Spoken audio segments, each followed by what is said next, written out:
Ever thought about starting a backyard farm? Well, you're in luck. We're joined by Gabriel and Tia Adams, owners of Half a Barn Farm. How you guys doing? Welcome to the show. Excellent. Thanks for having us. Well, Half a Barn, that's a unique name. I'm hoping you get the other half soon. No, what inspired the name? What's going on with that?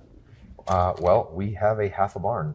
You really do? Yeah, so we bought a house that was built in 1970, and in the backyard there was a building that they couldn't really figure out what it was supposed to be, whether it was supposed to be a garage or a barn or whatever, and it's definitely not to code. Everything about it's kind of wrong, but when you look at it from the front, it looks like a half a barn. So Half a Barn Farm. There you go. Yeah. You know, we're going to talk about farming in the backyard particularly. And for those of you who've gone grocery shopping, that might be motivation in itself. But I don't think a lot of people understand just the benefits and that you can actually do it. Yeah, we are trying to help people remove all the barriers and the mindset of getting you to start growing where you live.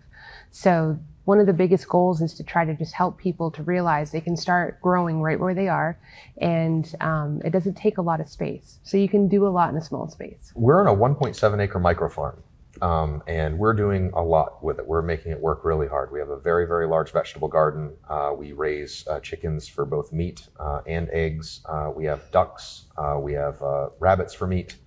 We have a bunch of fruit trees and grapevines and 70 plus bush blueberry field, right? So we're doing an awful lot with that small space. But we actually started, when we first started farming and gardening, it was back in Maine, and we were on 0.28 acres, and we had birds in a big garden, and yeah, that was what started everything. So you don't need a ton of room. Well, what inspired you guys? Is this something you've always wanted to do, Tia, or? No, actually, I didn't grow up doing this. I never envisioned myself doing this, but over time, you have a family, your ideals change, things crop up maybe with health issues. But when we moved into our first family home, the first home we bought in Maine, that was the 0.28 acres, there was 6 raised beds in the backyard. And it was time to do something with them. So that was my gateway into backyard farming.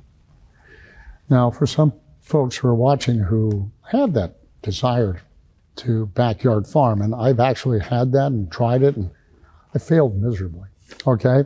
And I kind of regret that, but I need some guidance, and I'm sure a lot of other people do too. Now, this is something that you will do for people, you will help. Yeah, that's why we exist. We offer a consultation in your backyard to talk to you about what you want for food goals.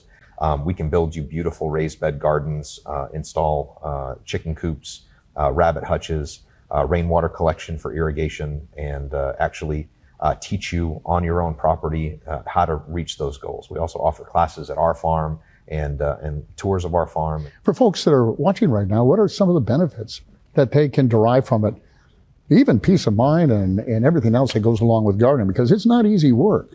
So food today is grown to travel well. It's not necessarily grown to be nutrient dense or delicious. So your food only needs to travel from your backyard to your kitchen table, right? So right. You can grow varieties that are just going to be much more delicious, much more nutrient dense, and just much better for you. Also, it's good exercise to be outside moving dirt around and playing in the garden. And there's also other health benefits as well. Having your hands in the dirt for 15, 20 minutes a day, it's good for stress, anxiety, lowers your blood pressure. You get all kinds of the good beneficial microbes from the soil. They get under your fingernails, they get into your skin. It's good for your immune system.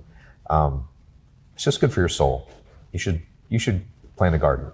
It also teaches you something and gives you a skill set that has been lost over the generations. And with our children, we're teaching them a new skill set, and we're passing that on to them and giving them something to grow up into. And if they decide to garden, they'll pass it on to their children.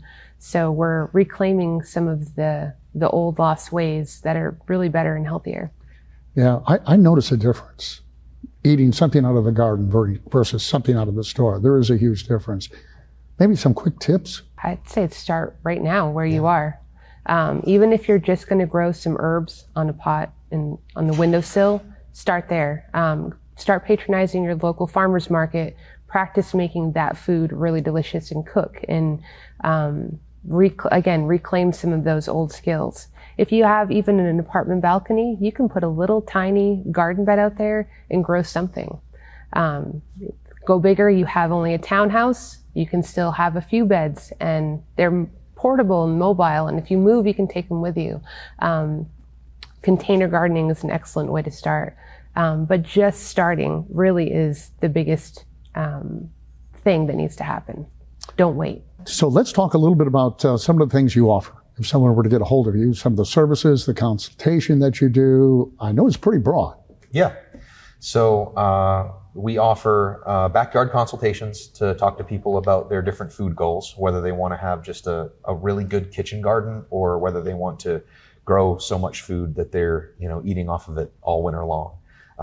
We offer raised garden beds. We build people really beautiful vegetable gardens, install chicken coops for people, runs, rabbit hutches. We teach about animal husbandry, quail enclosures, rainwater collection and irrigation, compost systems, about anything you can think of that has to do with farming in your backyard on a really small scale to as big as people want to do it.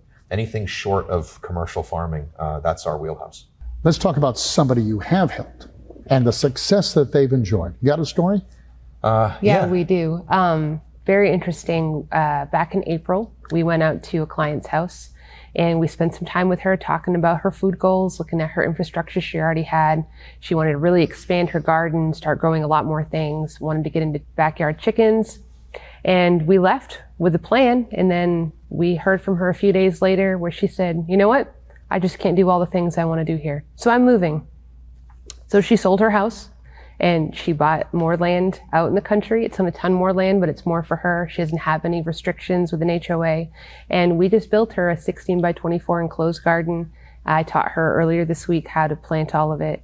She's talking to me about fruit trees and she's doing the things. She has baby chicks brooding on her back porch right now. So that is committed. That is committed. So how do people get a hold of you? And I know you're out and about as well at farmer markets and on social media. So yeah, if you want to meet us in person, we're at the Wake Forest Farmers Market every Saturday morning.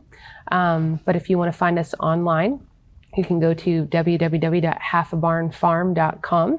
We're also very active on Facebook and Instagram, and you can stay tuned for our upcoming YouTube channel and our podcast.